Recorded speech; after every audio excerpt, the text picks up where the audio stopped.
from the can.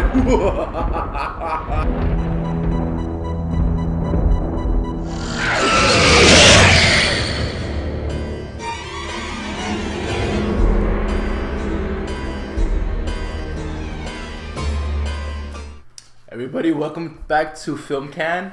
We're gonna go ahead and be reviewing The Frighteners, directed by Peter Jackson and starring Michael J. Fox. I'm Javier. I'm here with Narciso and David.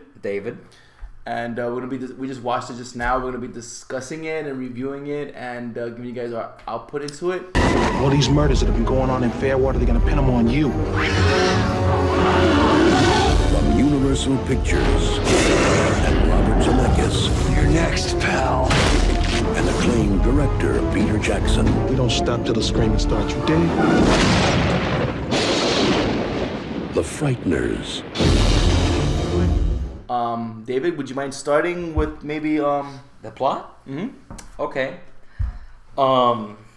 Very unique movie. I mean, when I try to say the plot, the movie starts with Michael J. Fox plays a paranormal investigator, and there are a series of deaths in this small town, and he's kind of like a con man, and he hangs around the funerals throwing his business cards, and another character finds his business card, and they happen to have hauntings in their house. And of course he's a con man, and he can see ghosts, so he's in cahoots with the ghosts, and he goes to the houses and he pretends to exercise the houses for money as a scam.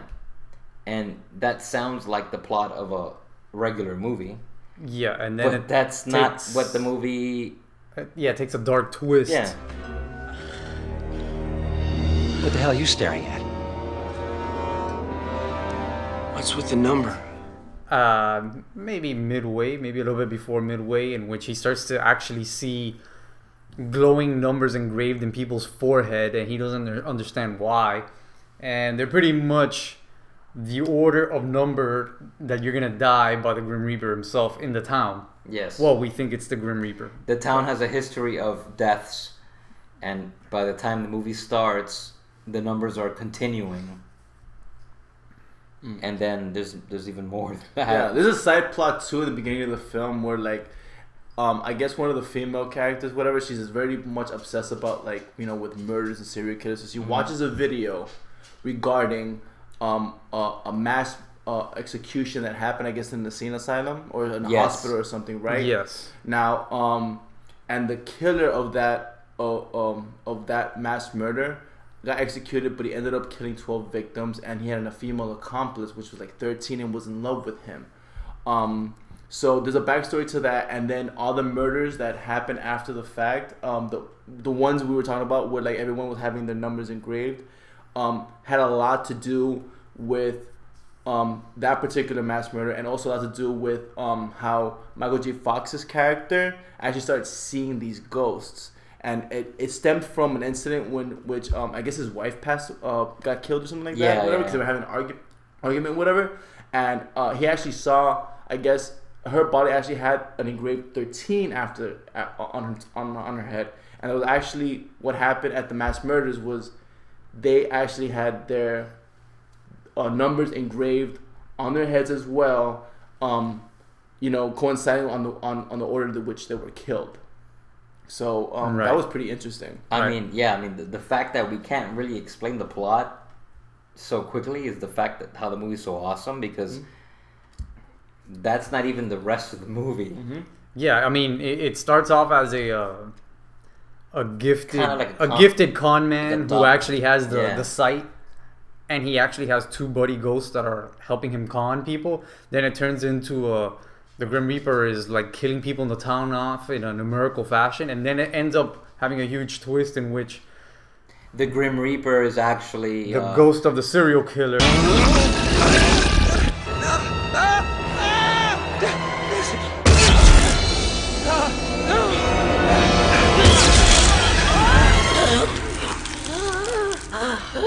And he's continuing his legacy of building up his body count. Yeah. with the help of his still alive girlfriend. Yes, who E.T.'s mom. E.T.'s mom, yeah. Yeah, and then Michael J. Fox becomes kind of like a detective or something, and he's helping the main Female character. the main female character whose husband died earlier in the movie, which you think is the plot, but it's not, and she becomes involved in the plot. And there is this like ex-CIA, FBI cult leader specialist, which is the dude from the guy Reanimator. from Reanimator, yeah. And the cops bring him in. He ends up being basically a nuisance and fucking everything over. Yeah, he's like, God, he's such a weird, freaky character. He actually almost steals the show because he's He so steals like, the show. He's so over the top. What'd he do to you, Frank? Piss on your hush puppies? And so he's very like, it's like he's very Jim Carrey-ish. eccentric character. Like, he's mumbly little weaselly guy or whatever, and he's like obsessed that Michael J. Fox is actually killed his wife. Yeah, and he's trying to bring him down and bust him as being a fake psychic. And all this stuff. Since this is like a small town, everyone assumes that Michael J. Fox is crazy and maybe he's the killer, and nobody knows that he's seeing he actually can see ghosts, and he can see who's killing people, but nobody believes him. Yeah. And then obviously it looks like he's killing them because he knows what's going to happen, and he's always at the wrong place at the wrong time. Mm-hmm. And he's trying to solve the problem by, I guess, committing suicide and becoming a ghost. I gotta have an out-of-body experience. What? And I gotta have it right now. And trying to stop the other ghost. Yeah, it's all a over pretty the place. convoluted plot. Yeah. But what makes the movie so excellent is that this is Peter Jackson. It was practically his genesis before he blew up, because his next film was actually The Lord of the Rings. Mm-hmm. And he and Robert Zemeckis. He produced it, and he wanted... This actually was supposed to be a Tales from the Crypt movie. And Zemeckis loved the plot so much that he wanted it to be its own standalone. So he got Peter Jackson to do it because of he was like obsessed with Peter Jackson at the time, because he actually loved Heavenly Creatures and all the other stuff he had done, as well was the early movies. No, I'm saying the score. Danny Elfman was also a big fan of his, and he offered him to do the soundtrack. Yeah. So that was definitely Peter Jackson's first big studio movie, and his style is all over this movie from beginning to ending shot. Whether you like it or not, it's very all the oblique strange shots and and the handheld. Half the movie feels like it's handheld. It's a big budget B movie almost. Yeah. You really could tell too that a lot of the budget actually went to special effects, because it was almost in every shot. And of course, when you deal with Steadicam, anybody that knows film, that when you do a Steadicam, your camera movements flow a little bit steadier, whatever, because of the way the camera's done, whatever. But you really could tell that he had a handheld and decided, you know what, I'm just gonna go ahead and play with it and move it around, whatever. And add effects to it. Which is exactly. So hard, especially 1996. This movie came out at the same time, same summer. It was supposed to come out in October, right? Mm-hmm. It was supposed to come out for Halloween, and the got stupid bumped studios up for summer. Yeah, exactly. And it came out the same summer as Mission Impossible, the first one, Independence Day, Nutty Professor, The Rock. I mean, it was just swamped. It was just demolished. Yes, I mean, it talk about typical studio making bad decisions. Stupid decision making. Yeah, let's take a killing spree, Grim Reaper ghost movie and not release it on October when people are actually in the mood for this type of thing. Let's put it in summer. It's kind of like a comedy that turns into a horror movie that turns into a sci-fi movie, kind of. It's very strange, like most of the movies we watch. Yeah, I mean, Halloween. It fits in with the theme of everything we've pretty Halloween. much reviewed to this It's kind of like point. Halloween 3. I mean, the level of this movie is much better, but I'm saying the fact of putting it on a TV Guide blurb is kind of like, it doesn't make sense. You can't put this movie in a sentence. Yes. Maybe Yeah. that's. You think that's why probably like it kind of like flopped too because people didn't get the movie? Definitely. I saw this movie when I was 16. I was in high school. I was the only person in the theater. I think there was like 2 other people in the theater. Everyone else was watching Mission Impossible and Independence Day. I already saw those movies, but nobody saw this movie. Yeah. I always loved this movie. I didn't know about Peter Jackson at the time. I was a big Michael J. Fox fan. And then after Lord of the Rings came out, and then we started going back to his old movies like Bad Taste. Yes. And Brain Dead, a.k.a. Brain Dead is so, Dead Alive. So good, yeah. It's Actually, I obvious. think I saw it for the first time. I think you showed it to me, actually. Really? I think so. In my house? I believe so. And I mean, I've seen it Oh, 100 shit, I times remember since. that. So, yeah, I love I this saw it in the movie. theater when I was a kid, and I was like, this But movie's the awesome. movie is like, I mean, the only nitpicking that you might have is that a lot of the effects are very dated. Yeah, they're dated. I mean, you watch it now, especially if you watch it in HD, it looks like such early It's 19 computer years animation. Old, 19 years old already. Yeah. And I think the ending was rushed. Yeah, the to ending- wrap it all the loose ends together. Yeah. And it's weird because I think towards the end, maybe because I know that Danny Elfman did the music for both or whatever, but the ending almost feels Beetlejuice-esque with the sandworm Oh, the looking music, things. dun dun dun dun. No, even the music has that kind of like dun dun dun. Dun. It has Yeah, that yeah. same. Like it feel was to deep but not fun. Like dark. It was deep but not dark. It was Yeah, kind of was like it- funny. Like it was supposed to like make fun of something that And was I think scary. I think it was Universal Studios was. I think they promoted it kind of like a Tim Burton movie. If you watch the trailer for it, the trailer is pretty crappy. I remember liking the. I was a big fan of Michael J. Fox. I grew up in Back to the Future. I'm sure you did. Oh yeah. He's I awesome. loved Who hasn't? anything. I watched anything Michael J. Fox was in, even his shitty movies. And I remember seeing the trailer. I remember like, oh, this is cool. It's a ghost movie, Michael J. Fox. But if you watch the trailer, which we'll probably show somewhere here, the trailer is very misleading. It's classic studio fuck up. the trailer made it feel like a Ghostbusters kind of movie, which it's kind of starts off like a Ghostbusters movie. Oh, there's a whole rip-off of Ghostbusters with the whole kitchen. Yeah. I mean, scene. I guess you call it Oh, a maybe. rip-off, Well, but I'm more like an saying homage, maybe. But like literally every 20 minutes of this movie, it changes. Starts off like a comedy, Ghostbusters. Then it turns into kind of like a rip-off of Ghost with Patrick Swayze. Mm-hmm. Then it becomes like a murder mystery, and then it becomes serious serial killer kind of shit. And then at the end, it gets lighthearted again.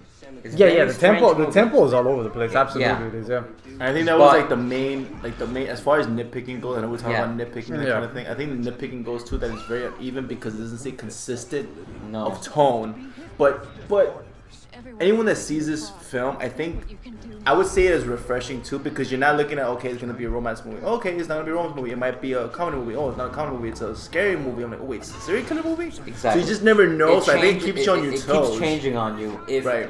But for certain people, they don't like that. They don't get it. You know what I mean? Yeah. So, but I mean, Which I mean, it kind of goes with Peter Jackson style, like his previous works. It's kind of similar, kind of all over the place. Where it starts as something, it goes here, goes there. if you know it's a Peter Jackson movie, But you could also definitely. tell there's a lot of studio influence in there. I feel like Yeah. the whole ending rushing thing Yeah, the ending had the felt like- studio fingerprints all over it. like they wanted and spoiler alert, they wanted like a happy ending Yeah. ish kind of ending because the movie is kind of like basically a dark comedy. It's almost like a Addams Family ish kind of movie. But I think what throws it But- off too is that it went lighthearted and it keeps going darker It to gets the dark. climax. It gets dark, and then it it goes right back up yeah, to and it's like tone. okay, you know. And You of know? course, I mean, anybody knows Peter Jackson. There's elements in there like Lord of the Rings, but Lord of the Rings had little sprinkles of Peter Jackson, but overall, it kept a serious tone. Like the Lord of the Rings movies were serious. Oh yeah. They had funny things. They had crazy, weird stuff in it, but I mean, overall, The whole scene at the end inside the hospital. yeah, It's Love that You part. can see Lord of the Rings all over it. Oh, the yeah. lighting, the way they're running around, and the camera angles. You're like, man, I can see like Elijah Wood in place of Michael J. Fox. No, the effects are really good, especially for the time. The way the movie's edited is very strange, but at the same time, really good. No, it works for the movie. Absolutely. It cuts from movie to to like documentary in some parts, and then it goes in and out of like past and present to explain the story. Yeah, the way that whenever the main killer, his girlfriend or Jake whatever, Busey's son. Sure, yeah, Jake Busey's Gary son. Busey's Gary son, Busey's Jake son. Busey, yeah. Jake Busey. Every time she's running, and there's a flashback, it has a cool camera shot where all of a sudden she's young, and the lighting changes, and it's a Yeah. flashback without cutting. It looks like a flash bulb just turned off, and they just changed. And the all background. these extras Yeah. just popped up out of it's excellent. And it the way they has do that. the main villain is kind of like a mass murderer, so it has like this weird kind of vibe, especially now with all these mass murders. So it has like a social commentary thing with mass murderers trying to outdo him because the character actually is trying to kill more people than the last. Yeah, he's person, trying to outdo the body count of the last previous serial which killer. is an actual famous killing, which is the guy who killed people from the Texas. The tower. Yeah, Starkweather, whatever, from Texas. Yeah, from the 50s or something. So it has that kind of weird element, and it's obviously pre-Columbine. So it almost feels like if an asshole director now did it, it would be very, very Controversial, morbid. maybe. Very, very Columbine-ish, you know? And that's not, I mean, that's a part of the movie, but that's not what the movie's about. No, not at all. No, I mean, the movie is the spirit of the whole movie is always very fun. I think it It's- does tend to get into the darker side, but maybe because it has Michael J. Fox in it, and the way that Peter Jackson shoots it, it Yeah. kind of gives it a almost a comic bookish vibe to it. You know, it actually is something like Sam Raimi would do. Yeah, It's it feels almost a very lot Sam like Raimi-ish. The shots he has these great camera dolly shots with the effects, and then he has like these shots where you zoom into your nose. You know what I mean? Yeah, very yeah. very home video-ish, kind of like student film stuff. And I think that's why it works. No, But leave it to Peter Jackson to actually do that. So can we talk about him for a second? Because I think it's important to note. It's really important to know that before he actually did this too, that he was doing a lot of New Zealand indie films, like really B movie-ish, like horror films, Yeah, he whatever. was doing like schlock, like horror comedies. Yeah, please keep in mind that he did a movie where like, or was it like an asshole was chasing somebody in that horror film?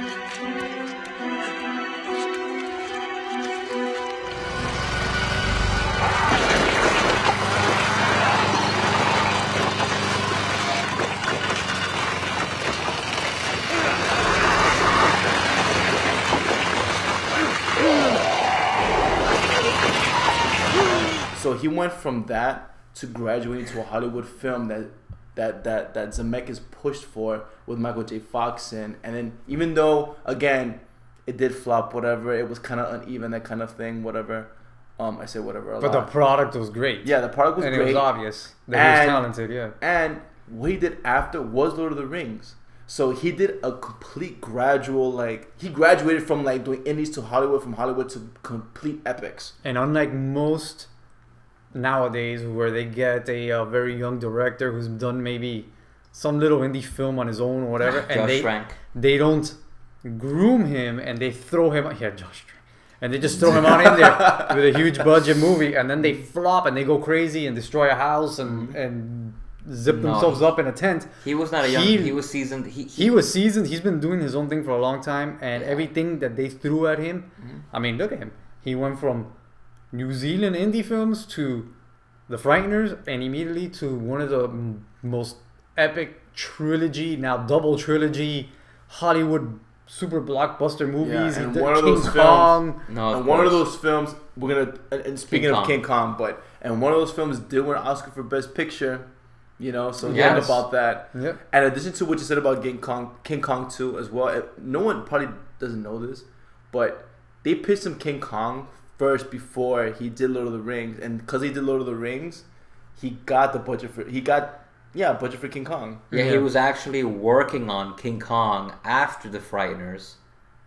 With Universal, he had a deal, and the shitty Godzilla 1998 Matthew Broderick movie came Scared out. them off. Emmerich. A little bit. Yeah. Yeah, I don't think the movie came out, but I think the movie was announced and they kind of panicked. They didn't want to, which now ironically Godzilla and Godzilla. Yeah, they King Kong just Godzilla, they're merging them. Yeah. They pulled on him, and it makes sense. I mean, Peter Jackson was, he was basically an unknown. Plus, at the time, the whole Godzilla thing. I mean, he hadn't had a financial movie that worked. I mean, Frighteners bombed. Yeah. His previous movies were low budget movies. I mean, people His- loved them, but they his weren't. track record wasn't consistent. Yeah, at that and he was point. going wasn't against proven. Roland Emmerich, aka Disaster. I just movie did dude. Independence Day. Yeah. Yeah, and you can't. I understand, and it worked out great because if King Kong was made in 1997, 1998, it wouldn't have worked. No, it would not look like it did when it came out now. Yeah. First of all, He and needed like 7 years afterwards, and I love King Kong. I thought it was great. I understand it was very long. Too long. A lot of people didn't like it. it was the whole island thing was a movie within itself, and I thought Yeah, it was. but even though you didn't like it, you It's not that gotta I admit didn't that it like was a it. technically well done movie. But you gotta also think Yeah. about it too. I'm pretty sure they probably would have held him back if he were to do that before Lord of the Rings. So thankfully, No, because he of got Lord to- of the Rings, Yeah, he King Kong became the behemoth because he could do whatever he wanted after Best he was Picture. proven exactly, but he also wasn't unproven. Can you imagine him trying to push for a movie like that? You know? He probably would have not made the same movie. And yes, I agree. He kind of went full Lucas retard with The Hobbit. He kind of went. Oh yeah, definitely. He kind of definitely. went like. I'm not stretching one movie into three. Yes. I'm not defending him, but kind of I am. But the Toro was gonna do it, remember? And then at the last minute, he said, "Okay, I'll make these 3 movies." Well, actually, I've seen documentaries. They were gonna make 2 movies, and the 2 movies became 3 movies, and then the studio got in the way. And of course, Peter Jackson's a director. The buck stops with him. Yes. But I feel that his heart was not in it. Lord of the Rings, his heart was in it. You could tell. Yeah, I think I'm the sure he was Hobbit fighting for movies, it. he's like, I can make these movies. They're gonna make a lot of money, and they did. They make a lot of money, even though people didn't like it as much as Lord of the Rings. But Well, they weren't as good as Lord of the no, Rings definitely at all. not as even good. close. Not as but- good. I mean, the effects were better, but And even that's the a hardcore given. fans, which I'm not a token novel reader, but I'm gonna say right now, they were better than the prequels of Star Wars. No, it definitely The Hobbit were. movies were Yeah, better than the yeah, prequels of yeah, Star yeah. Wars. Okay. but I'm saying that even the purists hated most of them hated it because he totally changed 100 things in there, and he No, started adding yeah, characters in the book that were from the original trilogy. He turned The Hobbit into Lord of the Rings, and it was not yeah, pretty horrible. much. He But did. don't you think too? Don't you think that a lot of it also is because he went through years producing 2 different movies with the same tone, with the same actors and all that stuff, whatever, with the same source material. So I'm sure mid down the way, I think he was satisfied with Lord of the Rings, but when he went to The Hobbit, he was halfway probably like, man, I'm doing this again. Like, let's get this over with, perhaps. Because as an artist too, you don't stay. As an artist, you change your perspective to like go ahead and use that as a facet for your expression. But I'm pretty certain that he was actually kind of artistically tapped out with The Hobbit. Oh, He was yeah. hobbited out. He was hobbited out. If you watched the Hashtag behind the Hobbit it scenes, out. have you watched the behind the scenes of King Kong at all? No, I He haven't. got super skinny. Do you remember? No, I haven't seen that. He did? was like 200 pounds. He was super skinny with the King Kong, and then he got fat again for The Hobbit. Like he just didn't give a shit. Oh, he got fat again for the Hobbit. I didn't know. Yeah, he got super skinny for King Kong. But you know what? Like, I mean, I'm kind of defending him, I guess. But think about it. I mean, if you did an amazing trilogy, and someone else gonna direct it, and they back out, and then the studio's like, you got to do it. You're gonna try to make it at least fit. Because you think it's like your baby. Yeah, You don't I mean, want it you to know. get messed. I don't know. Maybe. But whatever, we're talking about other shit. But We're we talking about digress. old school Peter Jackson, back when he didn't give a shit, back when he was Sam Raimi. And Sam Raimi, at a point kind of sold out too. Spider-Man 3 was kind Yeah, of he did. He told you there was. Well, it's not that he sold redeemed- out. well, That was the that studio was was studio involved. Yeah, once yeah, again. Yeah, but you don't think the studio was involved in the other stuff? I'm pretty certain.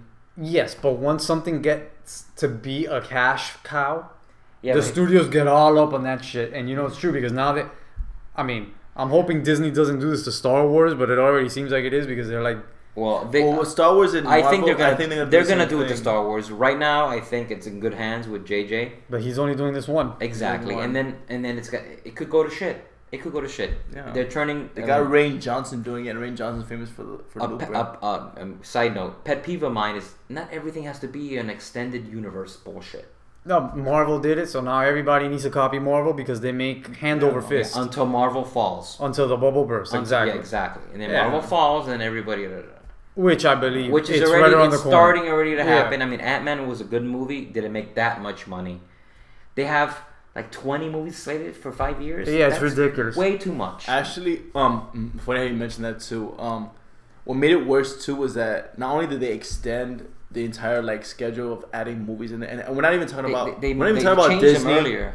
Yeah. We're not even talking about Disney. We're talking about Warner Brothers. We're talking about 20th Century Fox, and just recently they added 3 more films to their slate, and we're gonna have superhero films to 2020.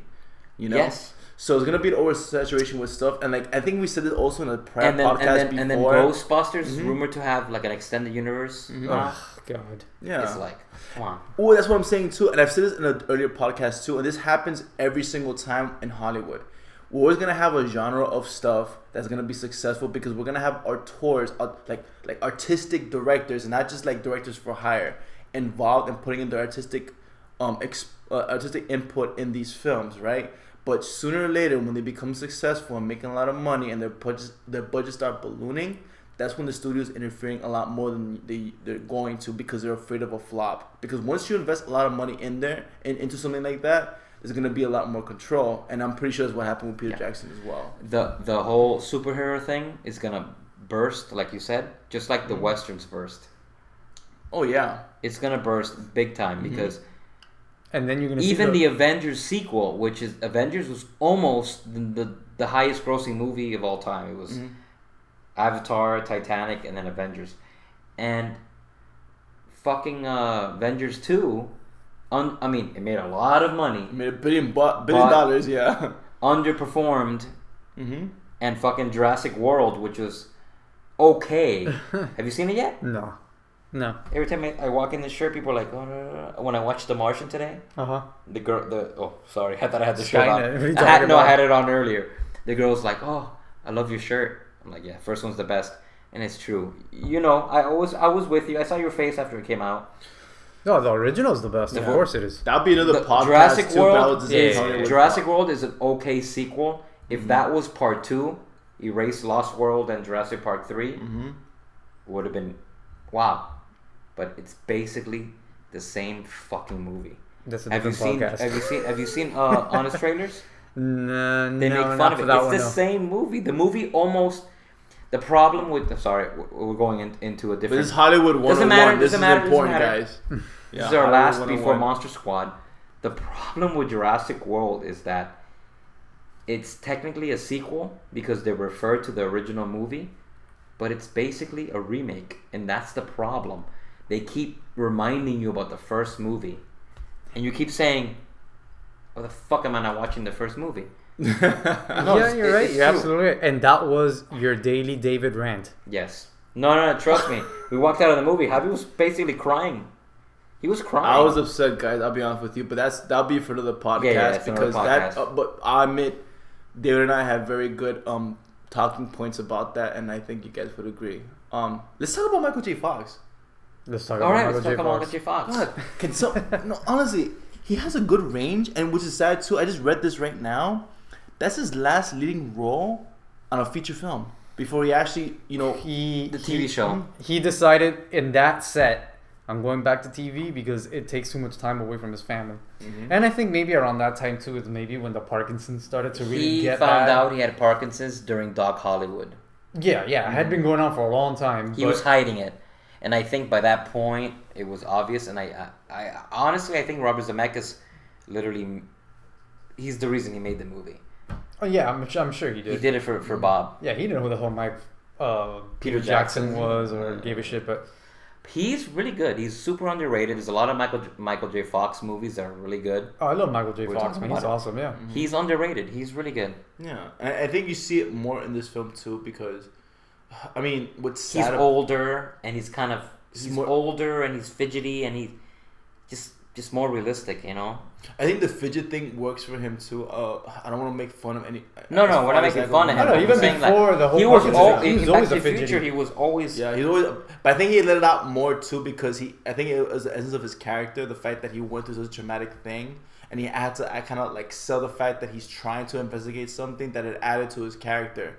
But you'll notice too that I think a lot of people will confuse that with the whole Parkinson's thing as that seeping into his performance, and I think I would be able to say that whoever contests that is wrong because there's also a part where he's being investigated by that crazy cop guy. Jeffrey Combs. Where Yeah, he's awesome in that. He's actually having a much more dramatic scene there, like a much more dramatic performance, and you don't see any in the of interrogation when he's Exactly. crying. Yeah, he does really good. So when I saw that, anyone that would see that would have a realization that I'm like, you know what, he has a lot more range than people would think. It just sucks that was cut short because of the fact that he was going through Parkinson's at that point. Like it was deep No, into he does it. a very good job because you know Michael J. Fox is likable. That's why he's a movie star.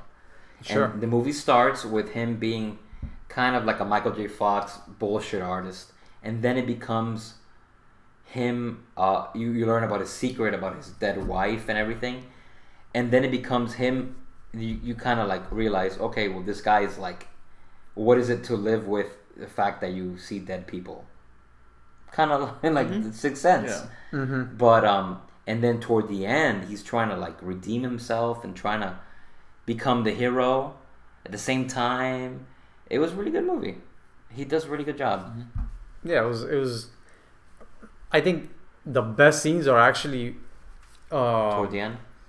Yeah, towards the end, but I the banter with him and Jeffrey Combs, because Jeffrey Combs in this movie is also like a ball of energy, a very squirmy guy, and they play off each other, you know, and you just watch it and it's the best. Watching those two like going at it, especially Jeffrey Combs, he went crazy in this movie. Yeah, when he comes in, the movie comes alive, and then he disappears for a while, and they bring him back really for no reason. Except to get shot. Yeah. He shows up and it's really no reason except to just be in the way. It was an something. excuse to kill him off to bring him back as a ghost. Yes. And the awesome shot at the end of him in the car.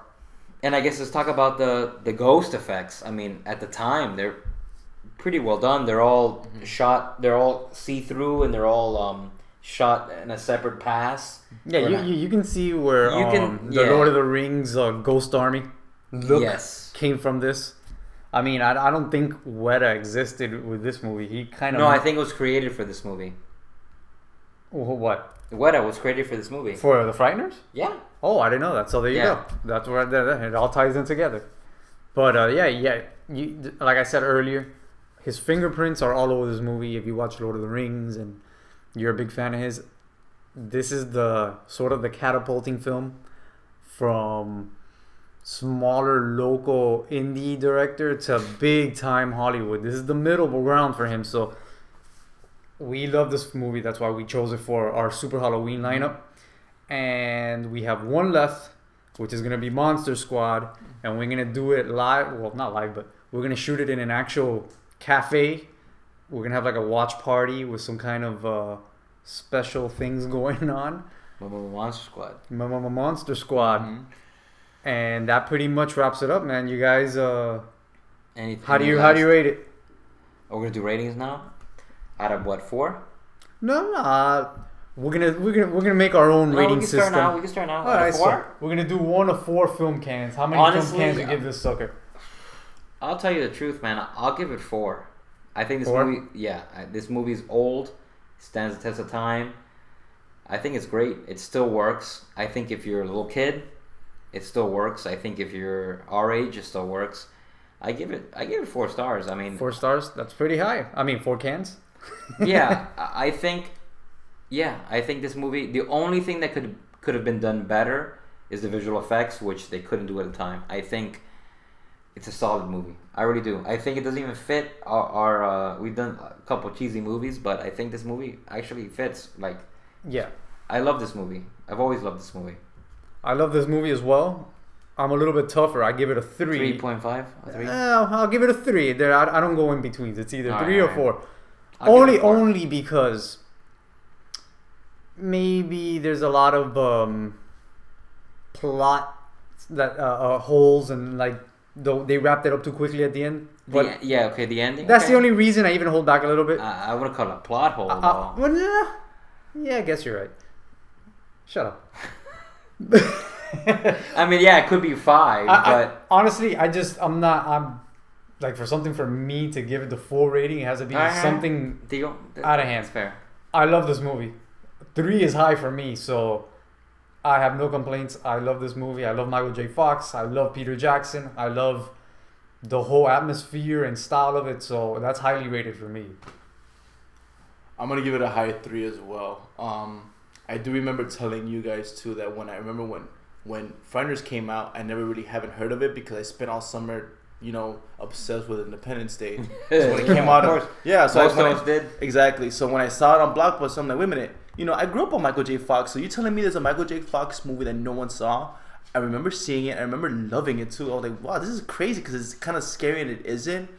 And even now that we watched it again, I think I find much more appreciation for it too because, as you guys seen on a prior podcast, we saw a lot of like semi B movie type films from the 80s, and now we're seeing a much more polished Hollywood production now. Well, like we said in the last one, we had to class it up a little bit. No, exactly.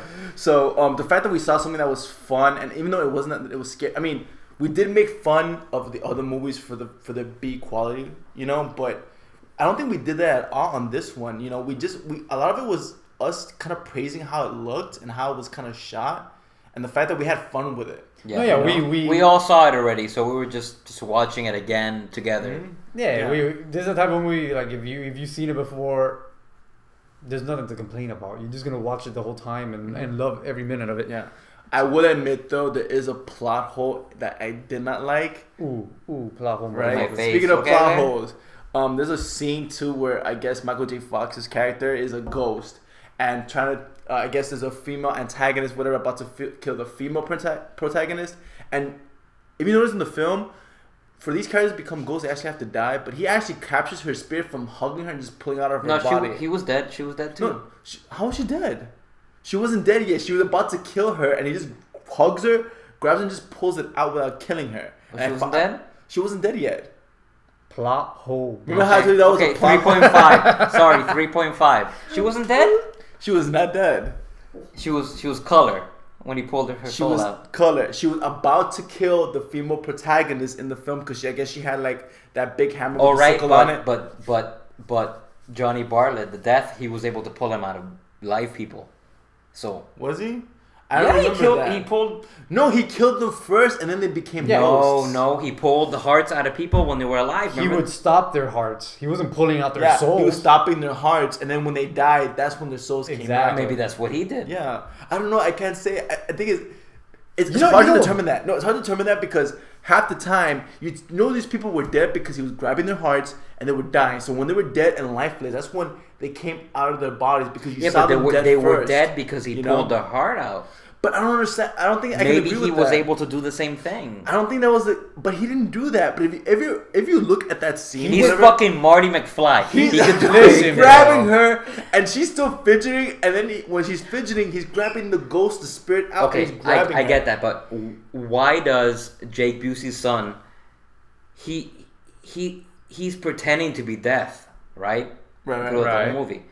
Okay, what makes him able to pull out her heart more than Michael J. Fox if he's dead too? Because he's evil, maybe. Yeah, because he killed him first. That's the point that I'm making. Yeah, Let exactly. me kill him first. No. Michael J. Fox didn't like kill her heart and then pull her. He just grabbed her and pulled and her he out. said, "Oh, here's this the guy spirit, is killing boom." people and then taking their soul. Yeah. No, when he's in the museum, he pulled the heart out of that woman. I don't know. The guy in the bathroom, he pulled the heart out. He didn't kill them. He didn't hit him and then pull the heart out. He just pulled the heart out. But that's what I'm saying. But that's He what grabbed the exactly. heart and stopped it. He killed that way. him. He killed him by grabbing He the heart and gives him a stopping heart the heart. attack. Yeah. Yeah, And why then- can't Michael J. Fox do But that? he could if he wanted to, but he But didn't he do did. it.